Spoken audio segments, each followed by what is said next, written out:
नमस्कार, लोकमत राजस्थान में आप सभी का स्वागत है। मैं आपके साथ मोनिका राठौड़ा। ये रुक करते हैं आज की कुछ खास खबरों की ओर। केंद्रीय गृह मंत्री अमित शाह आज करेंगे 2 दिवसीय छत्तीसगढ़ का दौरा। जानकारी के अनुसार केंद्रीय गृह मंत्री अमित शाह आज से 2 दिवसीय छत्तीसगढ़ के दौरे पर रहेंगे।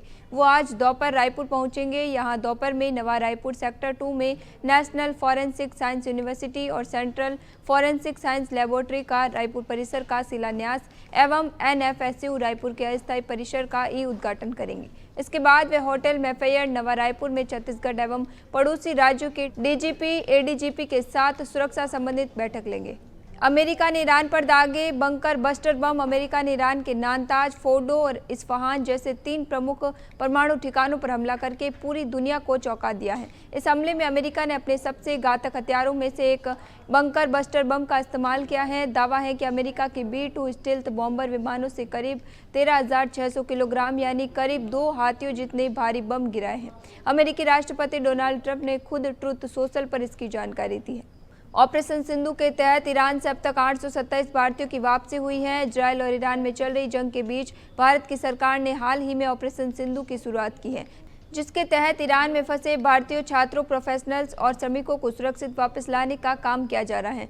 विदेश मंत्रालय के अनुसार ऑपरेशन सिंधु के तहत ईरान से अब तक 827 भारतीय नागरिकों को स्वदेश लाया गया है। उन्होंने बताया कि ऑपरेशन सिंधु जारी है। ईरान से भारतीयों को लेकर रवाना हुआ विशेष निकासी विमान बीती रात 3 बजे तुर्कमेनिस्तान अशगाबाद से नई दिल्ली पहुंचा। विदेश मंत्रालय के द्वारा एक्स पर एक पोस्ट में निकासी अभियान के बारे में जानकारी शेयर की गई। कश्मीरी पंडितों का जल का दर्द, भगवान राम की तरह हम वापस कब लौटेंगे अपने घर। जानकारी के अनुसार 1990 के भयावह दौर में जब आतंक की आंधी ने कश्मीर घाटी को लहूलुहान किया, तब हजारों कश्मीरी पंडित अपने ही वतन से बेघर हो गए। आज दशकों बाद जब कश्मीर में हालात बदलते दिख रहे हैं तो मंदिरों में फिर से घंटे बजने लगे हैं और घाटी में बहती हवा थोड़ी शांत लगती है, तो सवाल उठता है क्या अब घर वापसी का समय आ गया है। कश्मीरी पंडित कहते हैं हम लौटना चाहते हैं, लेकिन अपनी शर्तों के आधार पर। आंखों में आंसू हैं पर दिल में भी अब उम्मीद है। ये सिर्फ वापसी नहीं, न्याय और सम्मान की पुनर्प्राप्ति की जदोजहद है। सरकार सिर्फ नीति निर्माण में नहीं, घर वापसी में भी हमारा साथ निभाए, कंधे से कंधा मिलाकर हमारा साथ दे। दिल्ली में भीषण सड़क हादसे के दौरान बेकाबू ट्रक ने कार और राहगीरों को मारी जोरदार टक्कर। उत्तर पूर्वी दिल्ली के न्यू सीलमपुर इलाके में शनिवार देर रात एक भीषण सड़क हादसा हुआ, जिसमें 4 से 5 लोग गंभीर रूप से घायल हो गए। यह हादसा सीलमपुर चौक के पास दिल्ली जल बोर्ड कार्यालय के सामने हुआ, जब एक तेज रफ्तार टाटा 407 मिनी ट्रक अनियंत्रित होकर डिवाइडर की लोहे को ग्रिल तोड़ते हुए सड़क किनारे खड़ी एक कार से जाकर टकरा गया। टक्कर इतनी जोरदार थी कि ट्रक ने कार को बुरी तरह क्षतिग्रस्त करने के बाद सड़क किनारे सत्यनारायण कुल्फी की रेहड़ी के पास खड़े लोगों को भी कुचल दिया। ईरान व इजरायल हमले के बाद ट्रंप का बयान आया सामने, कहा कि ईरान में या तो शांति होगी या विनाश होगा।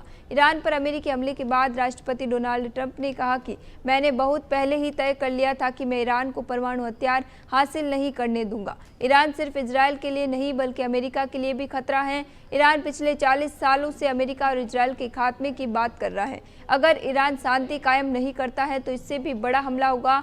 डोनाल्ड ट्रंप जब अमेरिकी राष्ट्रपति निवास व्हाइट हाउस से देश को संबोधित कर रहे थे, तब उनके पीछे उपराष्ट्रपति JD वैंस, विदेश मंत्री मार्को रूबियो और रक्षा मंत्री पीट हेगसेथ मौजूद थे। फील्ड मार्शल मुनीर ने वॉशिंगटन में पाक PM शहबाज शरीफ को बताया कुत्ता। पाकिस्तान में लोकतंत्र का क्या हाल है, इसका उदाहरण तब देखने को मिला जब फील्ड मार्शल असीम मुनीर ने अमेरिका में दिए बयान में पाकिस्तान के PM की तुलना कुत्ते से कर डाली। अमेरिका में मुनीर ने कहा कि अगर पाकिस्तान में कोई कुत्ता भी प्रधानमंत्री बनता है तो उन्हें सपोर्ट किया जाना चाहिए। मतलब साफ है कि मुनीर अपने देश के PM को किसी पालतू कुत्ते से ज्यादा कुछ नहीं मानते, जो आर्मी के इशारे पर ही नाचता है। योग दिवस पर गुजरात में रचा गया इतिहास। 2121 लोगों ने भुजंगासन कर बनाया विश्व रिकॉर्ड। गुजरात में मेहसाणा जिले में स्थित प्रधानमंत्री नरेंद्र मोदी की जन्मभूमि वडनगर के ऐतिहासिक शर्मिष्ठा तालाब परिसर में मुख्यमंत्री भूपेंद्र पटेल की मौजूदगी में शनिवार को राज्य स्तरीय अंतर्राष्ट्रीय योग दिवस मनाया गया। इसी दौरान 2121 योग साधकों ने एक साथ भुजंगासन कर Guinness book of world record स्थापित किया। इस अवसर पर मुख्यमंत्री पटेल ने कहा कि राज्य भर में योग दिवस पर महानगर पालिका से लेकर ग्राम पंचायत स्तर तक लगभग 1.5 करोड़ लोगों ने अपनी भागीदारी निभाई। फिलहाल के लिए इतना ही, फिर लौटेंगे एक नए सच के साथ। तब तक के लिए दीजिए इजाजत। नमस्कार।